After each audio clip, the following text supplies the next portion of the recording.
আসসালামু আলাইকুম রহমতুল্লাহ। সুপ্রিয় দিনী ভাই ও বোনেরা, আশা করি মহান আল্লাহ তাআলার অশেষ মেহেরবানিতে আপনারা সবাই ভালো আছেন।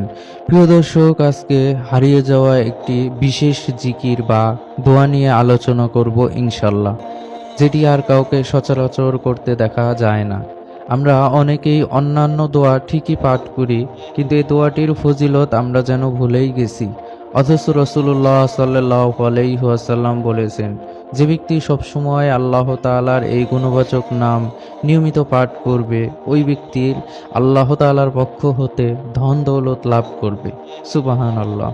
এটি আল্লাহর রাসূল সাল্লাল্লাহু আলাইহি ওয়াসাল্লামের ওয়াদা, আর তার ওয়াদা মানে স্বয়ং আল্লাহ তাআলার ওয়াদা। এত সুন্দর একটি আমল যেন আমরা ভুলেই গেছি। অথচ প্রিয় দর্শক, রাসূলুল্লাহ সাল্লাল্লাহু আলাইহি ওয়াসাল্লাম আরও বলেন, যে ব্যক্তি আল্লাহ তাআলার এই গুণবাচক নামটি নিয়মিত পাঠ করবে, আল্লাহ তাআলা ওই ব্যক্তির দুনিয়া ও পরকালের সমস্ত কাজকর্ম সুন্দর ও সুস্পষ্টভাবে সম্পূর্ণ করে দেবেন। সুবহানাল্লাহ। তিনি আরও বলেন, যে ব্যক্তি আল্লাহ তাআলার এই গুণবাচক নাম নিয়মিত পাঠ করবে, আল্লাহ তাআলা ওই ব্যক্তির সকল কাজের ভালো ফলাফল দান করবেন। প্রিয় দর্শক, এত সুন্দর ফজিলতময় একটি দোয়া আমরা ভুলে থাকার জন্য আমরাই এই ফজিলত থেকে বঞ্চিত রয়েছি। সুতরাং রাসূলুল্লাহ সাল্লাল্লাহু আলাইহি ওয়াসাল্লাম বলেন, তোমরা নিয়মিত বেশি বেশি ইয়া জাল জালালি ওয়াল ইকরাম। এটি মূলত আল্লাহ তাআলার ৯৯টি নামের একটি খাস নাম। আল্লাহ তাআলা তার রাসূলুল্লাহ সাল্লাল্লাহু আলাইহি ওয়াসাল্লামের মাধ্যমে তিনি জানিয়েছেন, তার এই খাস নামের উসিলায় পাঠকারীকে তিনি অগণিত ধন দৌলত দান করবেন। সুবহানাল্লাহ। এবং দুনিয়া ও আখিরাতের সমস্ত ভালো কাজের ফলাফল তিনি দান করবেন।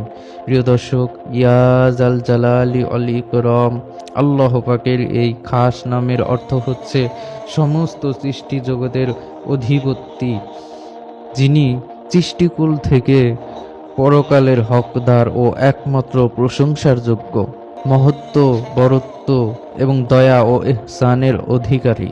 আল্লাহু আকবার। সমস্ত জগতের অধিপতি এবং আল্লাহ তাআলার স্বীকৃতি আমরা এই জিকিরের মাধ্যমে আল্লাহ তাআলাকে দেব। ইয়া জাল জালালি ওয়াল ইকরাম, এটি মূলত আল্লাহ তাআলার ৯৯টি নামের একটি।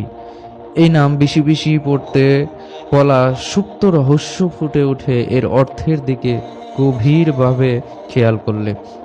জালাল শব্দটির সৌন্দর্য, পরিপূর্ণতা এবং বরত্ব ও মহত্বের অর্থ বহন করে, আর ইকরাম শব্দের অর্থ উদাহরণ হস্তের দান ও বাধন্যতার অর্থ রয়েছে। সুতরাং এই নাম আল্লাহ তাআলার স্মরণ করার অর্থ হচ্ছে, একাধারে আপনি আল্লাহর প্রশংসা ও গুণকীর্তন করছেন, আবার পাশাপাশি তার প্রার্থনাও করছেন। রাসূলুল্লাহ সাল্লাল্লাহু আলাইহি ওয়াসাল্লাম তাই আমাদেরকে বেশি বেশি পড়তে বলেছেন। আপনি যদি এখন পর্যন্ত দোয়াটি না পড়ে থাকেন, তাহলে আজ এখন থেকেই পড়তে শুরু করুন আমার সাথে। ইয়া জাল জালালি ওয়াল ইকরাম অর্থ হে বরত্ব, শ্রেষ্ঠত্ব এবং সম্মান ও বাধন্যতার অধিকারী। এই দোয়াটি পড়ার পর আপনি আল্লাহ তাআলার দরবারে হাত তুলে মোনাজাত করুন, দোয়া করুন। আল্লাহ তাআলা আপনার মনের নেক আশাকে পূর্ণ করবেন ইনশাআল্লাহ।